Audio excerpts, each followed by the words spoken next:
కూడా అమృతం అంటే ఇప్పుడు కార్యకారణ భావంతో కాదు. ఎందుకంటే ఇదంతా ఈశ్వరు నుంచి వచ్చింది అంటే ఈశ్వరుడు వికారైపోయాడా లేదా?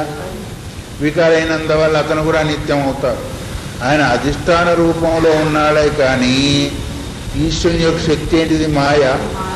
మాయ యొక్క వికారం కానీ ఆయన యొక్క వికారం కాదు. ఇక్కడ మనం గుర్తించవలసింది. అవునా కాదా?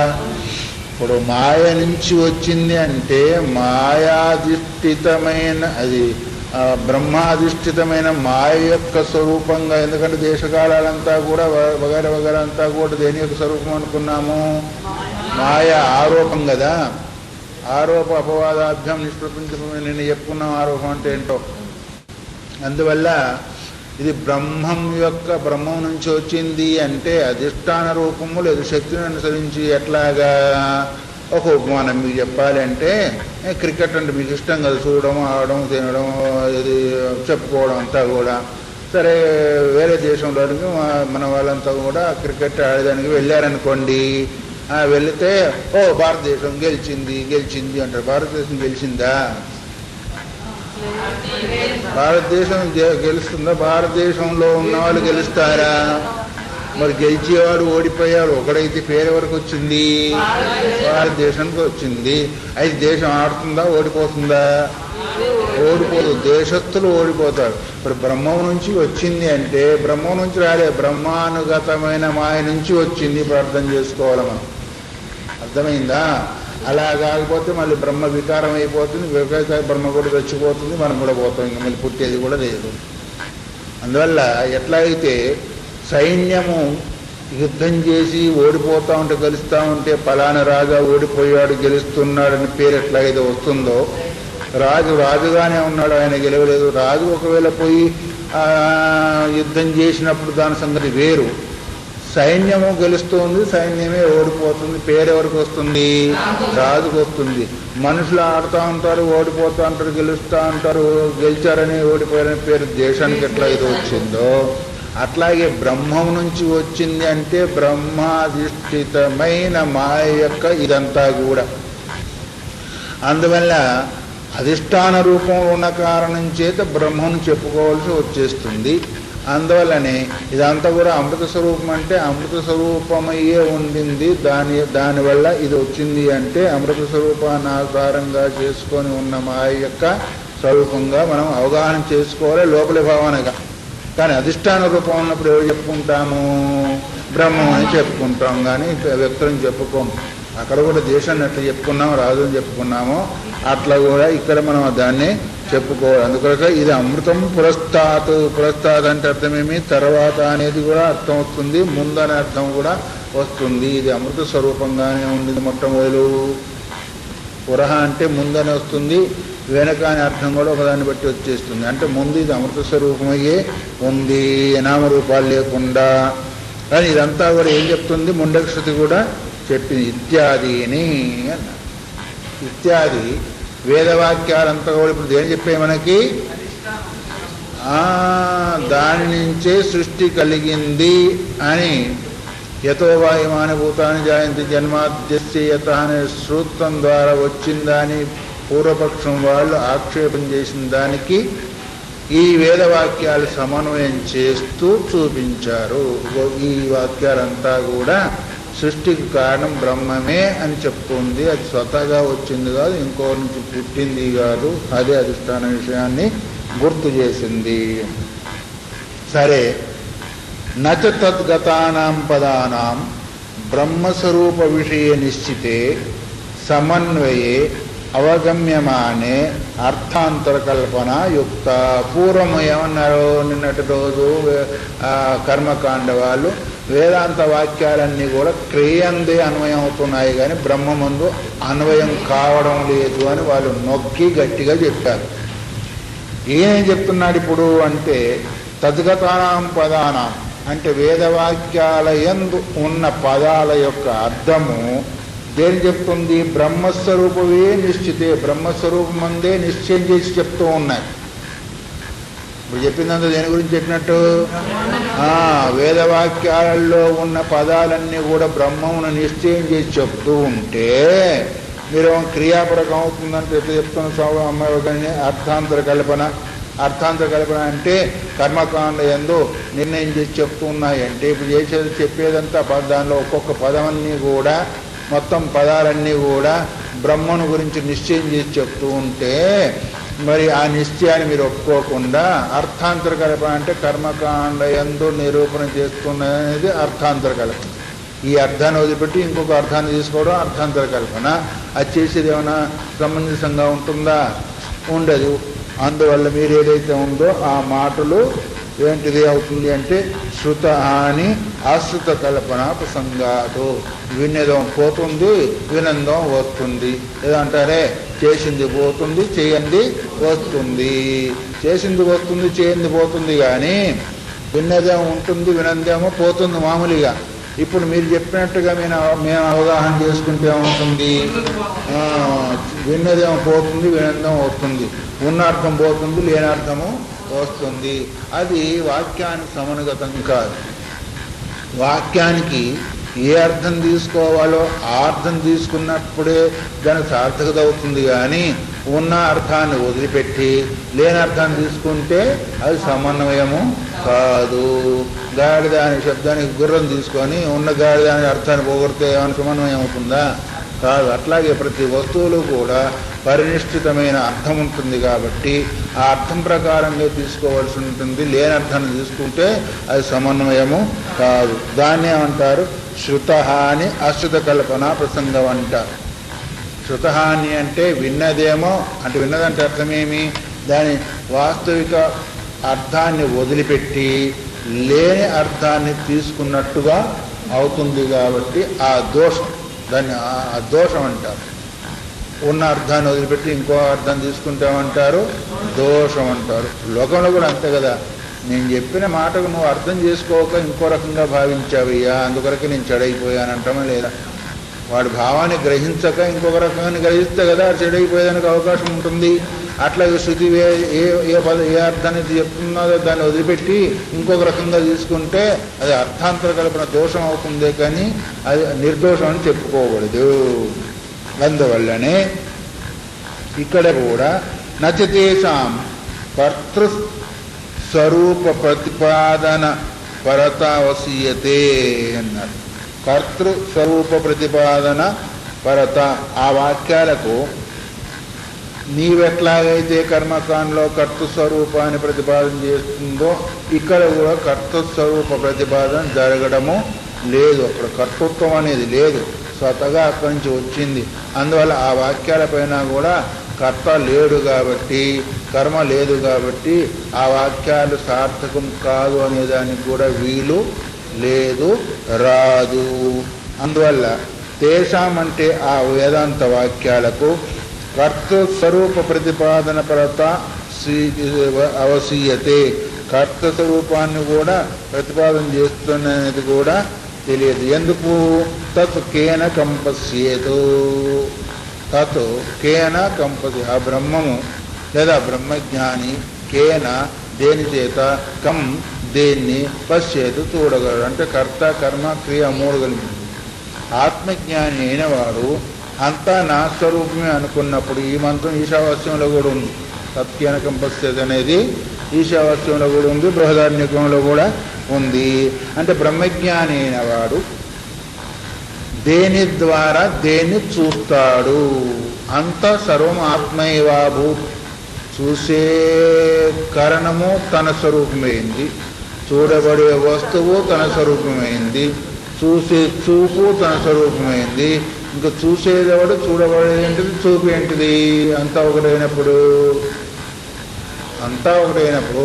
అంతా పంచదార అయినప్పుడు ఇంకా కాలేంటి, ముక్కేంటి, చెవి ఏంటి, ఇంకేంటి?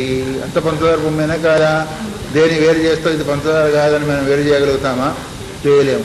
అట్లాగే సర్వము ఆత్మస్వరూపమైనప్పుడు ఏంటి? కర్త కర్మ క్రియ లేదు, జ్ఞాత జ్ఞానము జ్ఞేయము ఈ మూడు ఒకటే అయినప్పుడు ఇంకా చూసేవాడు లేదు, చూపు లేదు, చూడబడేది లేదు అని కూడా శృతి చెబుతూ ఉంది. అందువల్ల ఇప్పుడు బయట కనిపించేది అదేను, కనిపించకుండా ఉండేది అదేను, అంతా అదే అయినప్పుడు దాని యొక్క స్వరూపమైనప్పుడు ఇంకా చూసేది లేదు, చూడబడేది లేదు, వగైరా వగైరా లేదు అని ఆశలు కూడా చెప్తుంది. అయితే ఈ కనిపించే జగత్తుకంతా కూడా బ్రహ్మమే కారణమైనప్పుడు కారణానికంటే భిన్నంగా కార్యం ఉండదు కాబట్టి ఈ కనిపించేదంతా కూడా దాని యొక్క స్వరూపమే అనేది కూడా అవగాహన చేయిస్తూ ఉంది అని ఈ ఇత్యాది క్రియాకారక ఫల నిరాకరణ శృతే.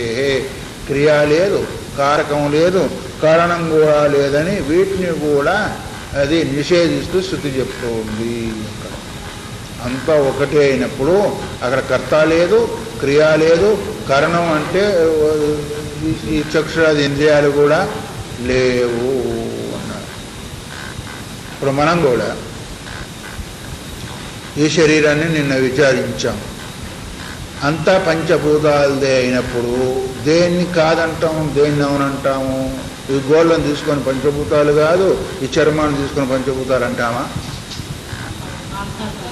అంత పంచభూతాలతో నిర్మింపబడింది అనుకున్నప్పుడు ఏది పంచభూతాలు అవుతుంది, ఏది పంచభూతాలు కాదు?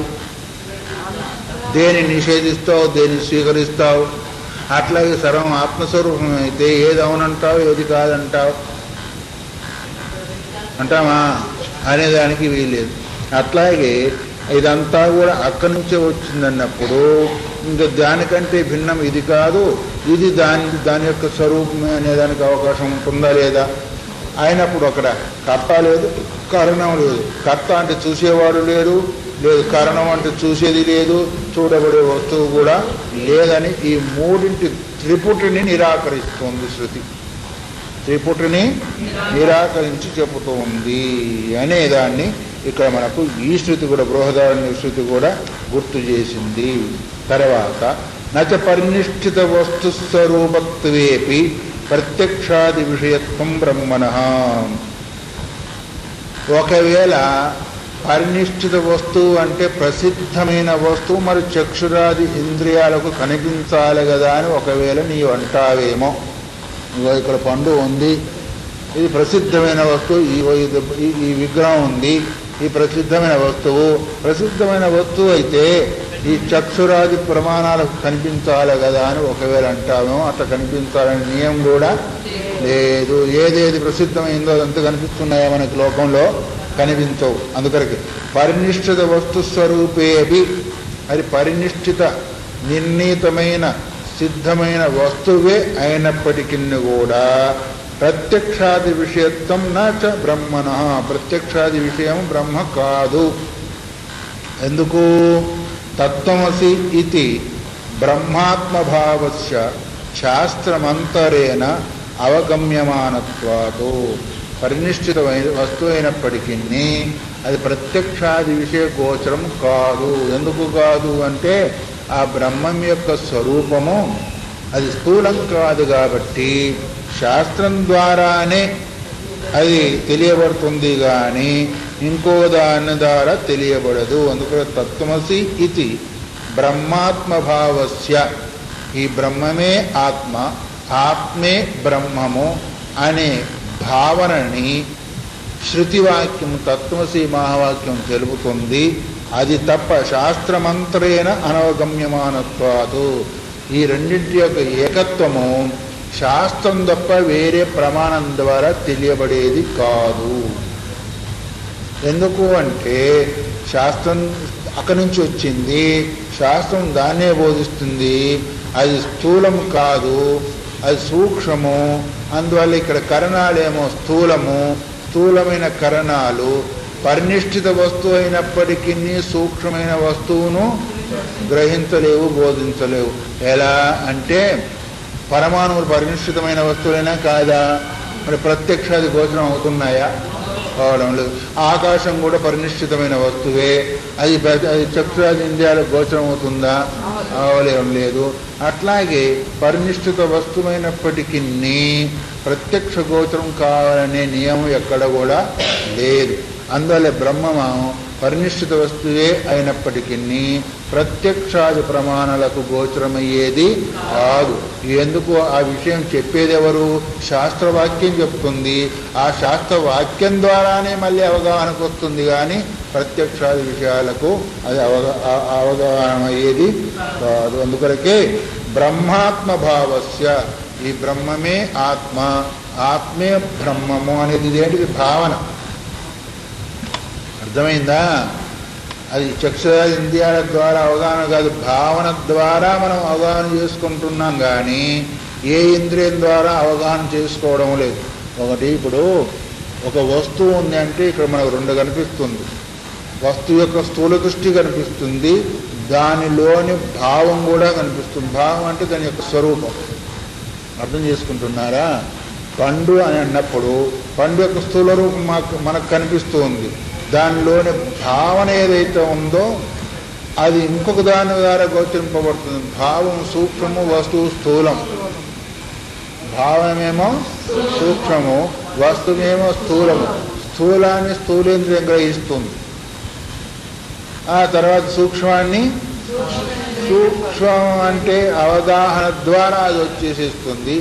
ఎట్లాగంటే ఇవరకు ఒకసారి అనుభవం కలిగింది అనుకోండి, కలిగినప్పుడు మామిడి పండినప్పుడు దానిలో ఉన్న రసం ఏంటిది? భావన. రసభావన ఎప్పుడు వస్తుంది? రసనేంద్రం పైన పోయినప్పుడు వచ్చేస్తుంది. అట్లాగే సూక్ష్మ రూపంలో కనిపించే ఈ ఆత్మ అంటే శరీరాన్ని ఆత్మ అనుకుంటున్నాడు, లేదు నేనని శబ్దం ద్వారా అనుభవిస్తున్నాడు. అది భావనకు అందేదే కానీ చక్షురాది ఇంద్రియాలకు అందేది కాదు. అందుకొరకే ఈ వేదవాక్యం ఏం చెప్తుంది? అయమాత్మ బ్రహ్మ. అయం అంటే ఈ చెప్పబడే ఆత్మ అంటే ఎవడైతే వ్యవహారం చేస్తున్నాడో నేను నేను నేను అనే భావం చేత, ఆ శబ్దం చేత వాడు బ్రహ్మ అని ఎవరు చెప్తున్నారు? వేదవాక్యం చెప్తుంది, కానీ ఇతర ఏ ప్రమాణం కూడా చెప్పే అవకాశం లేదు, అనేవాడు కూడా చెప్పేదానికి అవకాశం లేదు. ఎప్పుడైతే ఆ వేదవాక్యాన్ని ద్వారా భావం ఏదైతే ఉందో గ్రహించి దాని ప్రకారంగా ఈయన కూడా భావించగలిగితే అప్పుడు ఏమవుతుంది? తాను ఆ బ్రహ్మస్వరూపమే అయిపోతాడు అని చెప్తుంది. ఎట్లాగైతే ఒక పురుగు తొమ్మిదిను భావించి భావించి తదాకారం అయిపోతుందో అట్లాగే శాస్త్రం చెప్పింది ఏంటిది? ఈ ఆత్మే బ్రహ్మము అని చెప్తుంది. కాబట్టి తర్వాత ఆయన భావన చేసి చేసి చేసి చేసి ఏమవుతాడు? తదాకారాకార వృత్తిని పొందుతాడు. అందుకొరకు ఇక్కడికి ఏం చెప్తుంది? బ్రహ్మాత్మ భావస్య శాస్త్రమంతరేణ అవగమ్యమానత్వాతు అన్నారు. అనవగమ్యమానత్వాతు అంటే శాస్త్ర ప్రమాణం తప్ప వేరే ప్రమాణం ద్వారా తెలియబడేది కాదు. అందుకొరకే ఇక్కడ ఏమన్నారు? శాస్త్రమే ప్రమాణం. అందుకొరకే శాస్త్రయోనిత్వాదు అనే సూత్రం ద్వారా తెలియబడేది ఏంటిది అంటే ఈ సమస్త సృష్టి జాలానికి అదే కారణము, అదే బ్రహ్మం యొక్క తటస్థ లక్షణం అని చెప్పబడుతుంది. అందుకొరకు ఇలాంటి వేదవాక్యాలన్నీ కూడా బ్రహ్మమందే సమన్వయం అవుతున్నాయి. కాబట్టి ఈ జగత్కారణం బ్రహ్మ అని మనకు తెలియవస్తూ ఉంది. యత్తు హేయోపాదేయరహితత్వాదు ఉపదేశానర్థకమితి. కొంతమంది ఏం చెప్పారు? తత్వమసి లేదో సత్యంగానంతం బ్రహ్మ ఇలాంటి వాక్యాలు విన్నప్పుడు అది వదిలిపెట్టేది కానీ తీసుకునేది కానీ ప్రవృత్తి నివృత్తులు రెండు లేవు కాబట్టి ప్రమాణం కాదు అని పూర్వము ఇది వాళ్ళు ఆక్షేపం చేశారు కదా. శాస్త్రయోనిత్వ సూత్రంలో ఏం చెప్పారు? మీ వేదాంత వాక్యాలు హేయోపాదేయరహితమైనవి కాబట్టి, ఏం బట్టి? హేయోపాదేయరహితమైనవి కాబట్టి అవి సార్థకం కాదు, ఒప్పుకోవలసింది. ఏదో ప్రవృత్తి అయినా నివృత్తి అయినా రెండిట్లో ఏదో ఒకటి ఉండాలి, అప్పుడు కానీ వాక్యం సార్థకం అవుతుందని ఏదైతే అన్నావో అది కూడా ఇక్కడ సమన్వయం కాదు అని కొట్టేస్తున్నాడు. నైష దోష. ఎందుకు అంటే ఇక్కడ దోషం ఏమీ లేదు.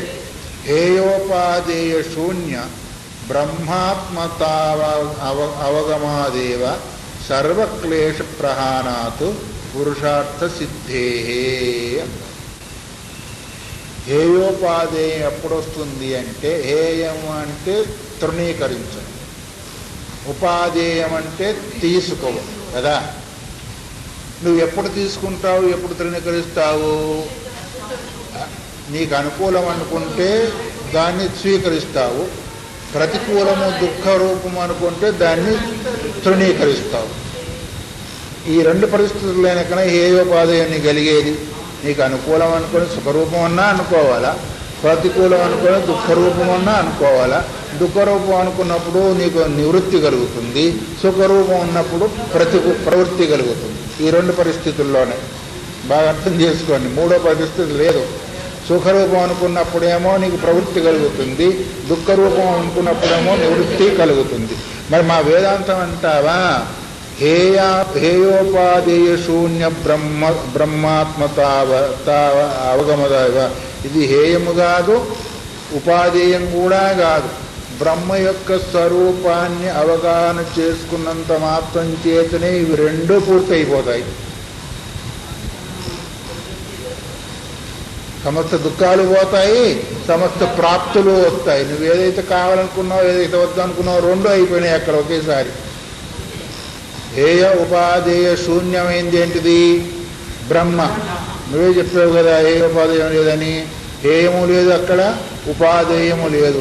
అలాంటి బ్రహ్మను అవగాహన చేసుకున్నంత మాత్రం చేతనే ఏమంటుంది ఇక్కడ? సర్వక్లేశ ప్రహాణాతు. సమస్త దుఃఖాలు అక్కడ పోయినందువల్ల అసలు కావాలనుకున్నది అంటే జీవుడు సమస్త దుఃఖం పోవాలనుకోవడం కదా, అది పురుషార్థం సిద్ధించింది. అక్కడ జీవుడు ఏదైతే కావాలనుకుంటున్నాడో అది పూర్తిగా సిద్ధించాడు. ఇది దాటుకుని నా దుఃఖాలన్నీ పోతాయి అనుకుంటామా లేదా? అది దాటుకుంటే దుఃఖాలు పోయినాయి అనుకుంటాలేమో ప్రపంచంలో కూడా. ఈ ఒక్క పని అయిపోతే నా దుఃఖాలన్నీ గట్టెక్కినట్టే అనుకుంటామా లేదా లోక వ్యవహారంలో? అట్లాగే ఆ ఒక్కదాన్ని అవగాహన చేసుకున్న తర్వాత జీవుడు సమస్త దుఃఖాలు పోయిన తర్వాత పురుషార్థ సిద్ధి అక్కడ జరిగింది. ఇంకా దేని కొరకైతే బ్రహ్మావగాహనం చేయాలో రకాలుగా నువ్వు యజ్ఞయాగాదులు చేసినందులో సగ్గానికి పోతే నీకు సిద్ధించింది అనుకున్నట్టుగానే బ్రహ్మావగతి కాగానే సమస్త క్లేశ దుఃఖ నివృత్తి అయిపోయినప్పుడు అప్పుడు జీవుడు చెందవలసిన పురుషార్థాన్ని పొందాడా లేదా? నీ బ్రహ్మం హేయోపదయ రహితమైతే ఇంకేమైతే నువ్వు కోరుకున్నది క్లేశ నివృత్తి, అది అయిపోయింది. అక్కడ హేయం లేదు, ఉపాధేయం లేదు. దాన్ని తెలుసుకున్నంత మాత్రాంతో ఏమైంది? సమస్త దుఃఖాలు పోయినాయి. అదే చెప్తున్నారు ఇక్కడ. ఏమన్నాడు? హేయోపాధేయ శూన్యం. బ్రహ్మం ఎటువంటిది? హేయము లేదు అక్కడ, ఉపాధేయము లేదు. అది తీసుకోవలసింది కాదు, తృణీకరించేది కాదు. ఎందుకంటే అది లేని స్థలం ఉంటేగా. తీసుకోవాలంటే ఒక దగ్గర ఉండాలి, వద్దు అంటే ఇంకొక దగ్గర పంపించాల. అది రెండు లేదు. దాన్ని ఎందుకు అది పరిచ్ఛిన్నమైతే కదా ఒక దగ్గర పోయి తీసుకొని వస్తాము, లేదా ఇంకొక దగ్గరికి పంపించేస్తాము. అది సర్వత్వం ఉంది. అది ఇటువంటిదని తెలుసుకున్నందువల్లనే, ఎటువంటిదని? హేయోపాధేయ రహితమైందని తెలుసుకున్నంత మాత్రం చేతనే ఆ తెలుసుకునేవాడికి సమస్త దుఃఖాలు నివృత్తి అయిపోతాయి. సమస్త దుఃఖ నివృత్తి కావడం ఏంటిది? జీవుని యొక్క, సాధకుని యొక్క పురుషార్థం. అది దానికే కదా సాధన చేసేది. నా దుఃఖమే మా భూతు సుఖం భూయాతు. నాకు ఏ దుఃఖం కలగకుండాగాక సుఖమే ఉండగాక ప్రతి జీవి కోరుకుంటాడు కదా. అది తెలుసుకున్నంత మాత్రం సమస్త దుఃఖాలు పోయిన తర్వాత ఇంక ఏంటిది? ఉపాధి ఏంటిది? వగరేంటిది? ఏది అక్కడ లేదు. అందువల్ల సర్వక్లేశ ప్రహాణాత్ పురుషార్థ సిద్ధే. పురుషార్థం ఏంటిది? జీవునికి ముఖ్య పురుషార్థము మోక్షము. మోక్షం అంటే సమస్త దుఃఖ నివృత్తే మోక్షం వారికి. దేని నుంచి మోక్షము? దుఃఖ నివృత్తే మోక్షం వారికి. అంటే పరమానంద ప్రాప్తి వారికి ప్రాప్తి అయ్యే ఉంది అనుకోండి. ఎందుకంటే ఆ దుఃఖ నివృత్తి అయితే మిరీది వాడే కాబట్టి సుఖస్వరూపంగా. అందువల్ల దేవతాది ప్రతిపాదనస్యతు స్వవాక్యగతోపాసనార్థత్వేపి నా కశ్చిత్ విరోధ. ఒకవేళ దేవతాది ప్రతిపాదన చేసినప్పటికీ తన వాక్యంలో ఉన్న ఉపాసనార్థపరకమైనప్పటికీ విరోధము లేదు. ఎంతో దేవతోపాసన చేసినందువల్ల కూడా వాడికి క్రమేపీ దుఃఖ నివృత్తి కలుగుతుంది, ఆ రకంగా పోతుంది. ఒకవేళ దేవతోపాసన పరంగా ఉన్నాయి ఒక్కొక్క అక్కడక్కడ వాక్యాలు కనిపిస్తూ ఉంటాయి. ఆ దేవతోపాసన చేసినందువల్ల క్రమ దుఃఖ నివృత్తి కూడా అయ్యే అవకాశం ఉంటుంది. ఏకాగ్రత ద్వారా వాళ్ళ దుఃఖ నివృత్తి కూడా అయ్యే అవకాశము ఉంటుంది. ఆ విషయాన్ని చెప్తున్నాడు ఇక్కడ. దేవతాది ప్రతిపాదనస్యతో ఆయా దేవతను ప్రతిపాదన చేస్తూ ఉంటుంది కదా. ఎక్కడ అప్పుడు ఆ దేవతను ప్రతిపాదన చేసి ఇంద్రాయ స్వాహ ఇంద్రాయుధం నమః అక్కడ కూడా చేస్తూ ఉన్నాం అనుకోండి. దానికి సంబంధించిన మంత్రాలు ఆ దేవతను సూచిస్తూ దాన్ని ఉపాసన చేస్తున్నా లేదా? ఉపాసన చేస్తా అంటే ఆ దేవతానుగ్రహం చేత నీకు సుఖం కలగాలని నువ్వు చేస్తున్నావు. అక్కడ అయినప్పటికీ వాక్యస్యగత ఉపాసనార్థత్వేపి నా కచ్చిత్ విరోధం, అక్కడ విరోధం కూడా మాకు కలగదు. ఎందుకంటావా? నాతో తదా బ్రహ్మణ ఉపాసనా విధిశేషత్వం సంభవతి అంటే ఉపాసన చేసినందువల్ల మరి విధిశేషత్వం అంటే ఇవాళ చెప్పారు కదా మనకు నైష్కర్మ్య సిద్ధిలో శేషశేషి భావం అని. అక్కడ ఆ ఉపాసనకి బ్రహ్మము శేషి ఏంటిది శేషము, ఆ ఉపాసన సంబంధమైందేమో శేషి అని చెప్పేదానికి కూడా లేదు. ఎందుకంటే బ్రహ్మం మా బ్రహ్మ ఎక్కువ శేషే కానీ శేషం కాదు, విశేషణం ఎప్పుడు కూడా కాదు. ఒకవేళ మేము అనుకుంటే ప్రపంచాన్ని విశేషణం అనుకో, అది విశేషణం కూడా కాదు, అది తద్రూపమే. అయినప్పటికీ శేషం అంటే ఏంటిది? పరిచ్ఛిన్నము. శేషి అంటే అపరిచ్ఛిన్నం ఒక రకంగా. ఎట్లాగా అంటే ఎర్రటి పండు అన్నాము. ఎరుపు ఏమైంది? ఆ పండుకి విశేషణమైంది. పండు ఏమైంది? విశేషి అయింది. అట్లాగే శేషిత్వం కూడా ఒకవేళ అయితే శేషి అవుతుంది, శేషం మాత్రము కాదు. ఎందుకంటే అది కూడా కల్పన మాత్రమే కానీ వాస్తవికం కాదు. శేషిత్వం కూడా కల్పన మాత్రమే కానీ కాదు. అందువల్ల నతు బ్రహ్మణ ఉపాసన విధిశేషత్వం సంభవతి. ఎందుకు? ఏకత్వే హేయోపాదే శూన్యతయ క్రియా కారకాది ద్వైత విజ్ఞాన ఉపమర్థోపపత్తే. దీన్ని తేల్చేశాడు. ఏకత్వే అది ఏకమైనందువల్ల, దానికి సమానమైంది ఇంకొకటి లేనందువల్ల, ఇది కనిపించే ప్రపంచం కూడా తద్రూపమైనందువల్ల హేయోపాదేయ శూన్యతయా. ఎందుకంటే దాన్ని పొందిన తర్వాత ఆ హేయము లేదు, ఉపాధేయం కూడా లేదు, తొలగించవలసింది లేదు, పట్టుకోవలసింది కూడా లేని కారణం చేత ఏం లేదు, అక్కడ క్రియ లేదు.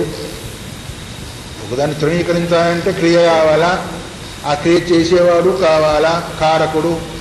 అందువల్ల బ్రహ్మం ఏంటిది?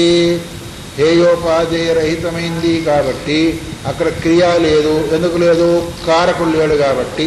అంటే కర్త లేదు, క్రియ కూడా లేదు. అది ద్వైత విజ్ఞానోపమధ్య, ద్వైతం అనే జ్ఞానమే అక్కడ లేకుండా పోయిందే. ఇంకా చేసేవాడు, చేయబడేది, చేయుట, ఈ మూడు త్రిపుడు కూడా అక్కడ ఉండదు. ఎందుకు అంటే బ్రహ్మము హేయోపాధేయ అరహితమైంది కాబట్టి. అందువల్ల ఎక్కడ ఈ మూడు ఉంటాయి అంటే ఈ మూడు ఎక్కడైతే ఉంటాయో, హేయ ఉపాధేయ ఫలభోక్తృత్వం ఎక్కడైతే ఉంటుందో అక్కడ కర్త క్రియ కర్మ మూడు ఉంటాయి. ఈ మూడు బ్రహ్మమందు లేవు కాబట్టి, హేయోపాధేయ రహితమైంది కాబట్టి క్రియ లేదు, కర్త లేదు. దాని యొక్క విజ్ఞానం ఏం చేసింది? మూడింటిని కూడా ఎగరగొట్టేసింది. బ్రహ్మ యొక్క విజ్ఞానం ఏం చేసింది? మూడింటిని ఎగరగొట్టేసింది. అందువల్ల క్రియాకారకాది ద్వైత విజ్ఞాన ఉపమర్థోపపత్తే. ద్వైత విజ్ఞానం అంటే ద్వైతమాన్ని, ఈ విజ్ఞానం ఏంటి? ఆత్మజ్ఞానం ఏం చేసింది? ద్వైత జ్ఞానాన్ని ఉపమర్థం అంటే మర్దించేసింది, అంటే లేకుండా చేసింది. ఆ హేయోపాధేయ రహితమైన పరమాత్మను తెలుసుకోవడమే ద్వైత విజ్ఞానాన్ని ఎగరగొట్టేసింది. ఇది వేరు అది వేరు అనే భావనని కూడా తోసివేసేసింది అనేదాన్ని గుర్తు చేసి, నహి ఏకత్వ విజ్ఞానేన ఉన్మదితస్య రహిత విజ్ఞానస్య పునః సంభవోస్తి. ఏక విజ్ఞానం చేత మర్దింపబడిన ద్వైత విజ్ఞానం మళ్ళీ పుట్టను కూడా పుట్టదు. ఏకత్వ విజ్ఞానం చేత మర్దింపబడిన, ఇప్పుడు ఒక వస్తువుని బాగా మర్దించామనుకోండి, కొట్టి మళ్ళీ ఆ వస్తువు మళ్ళీ ఇంకో రూపంలో కనిపిస్తుంది. ఆ రూపంలో కనిపిస్తుందా? కనిపించదు. ద్వైత విజ్ఞానము ఏకత్వ విజ్ఞానం చేత, బ్రహ్మాత్మైక్య విజ్ఞానం చేత ఎప్పుడైతే సంపూర్ణంగా మర్దింపబడిందో మళ్ళీ పుట్టే అవకాశం కూడా లేదు, రాదు. ఎందుకు అంటే దీనికంటే భిన్నము కాదు అని బాగా దృఢమైంది. మట్టి కంటే భిన్నము ఈ వస్తువులు కాదని దృఢమైన తర్వాత, బంగారానికంటే భిన్నము ఈ వస్తువులు కాదని తెలిసిన తర్వాత మళ్ళీ ఎంతసేపు దాన్ని వల్లించినా ఇంకా ద్వైత బుద్ధి కలుగుతుందా? కాకపోతే అజ్ఞానికి కలుగుతుంది కానీ విజ్ఞానికి కలగదు. అందుకని ఏకత్వ విజ్ఞానాన్ని ఇక్కడ ఇచ్చేదానికి కారణం. ఏకత్వ విజ్ఞానం కలిగిన వాడికి మళ్ళీ ద్వైత విజ్ఞానం అనేది ఉత్పన్నము కానేక పునఃసంభవ అస్తి నా పునఃసంభవ అస్తి. ఎప్పుడైతే ఏకత్వ విజ్ఞానం చేత ఉన్మథితస్య అంటే సంపూర్ణంగా మథనం చేయబడిన ద్వైత విజ్ఞానము మళ్ళీ పుట్టే అవకాశము లేదు. ఏన ఉపాసనా విధిశేషత్వం బ్రహ్మణ ప్రతిపాద్యేత.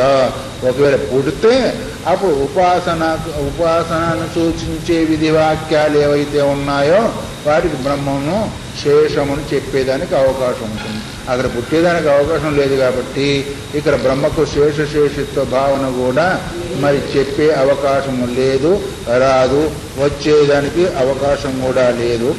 యద్యపి అన్యత్ర వేదవాక్యానాం విధి సంస్పర్శమంతరేణ ప్రమాణత్వం న దృష్టం తదాపి ఆత్మవిజ్ఞాన సఫల పరితత్వాన్న తద్విషయస్య శాస్త్రస్య ప్రామాణ్యం శక్యం ప్రత్యాఖ్యాతం అనేదాన్ని ఇక్కడ ఇంకొక విషయాన్ని ఎత్తుతూ ఉన్నాడు.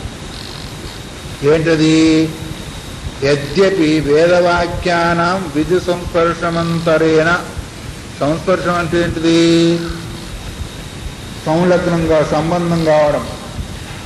విధి యొక్క సంబంధం లేకుండానే, విధి యొక్క సంబంధం లేకుండా అంటే ఇప్పుడు విధి సంబంధం కలిగింది ఏంటిది అంటే పూర్వమీమాంస యొక్క వాక్యాలు. నువ్వు ఇది చేయి, ఇది చేయకూడదు, విధి నిషేధాలతో కూడుకోండి, ఇలా చేయని ఉద్దేశించేత.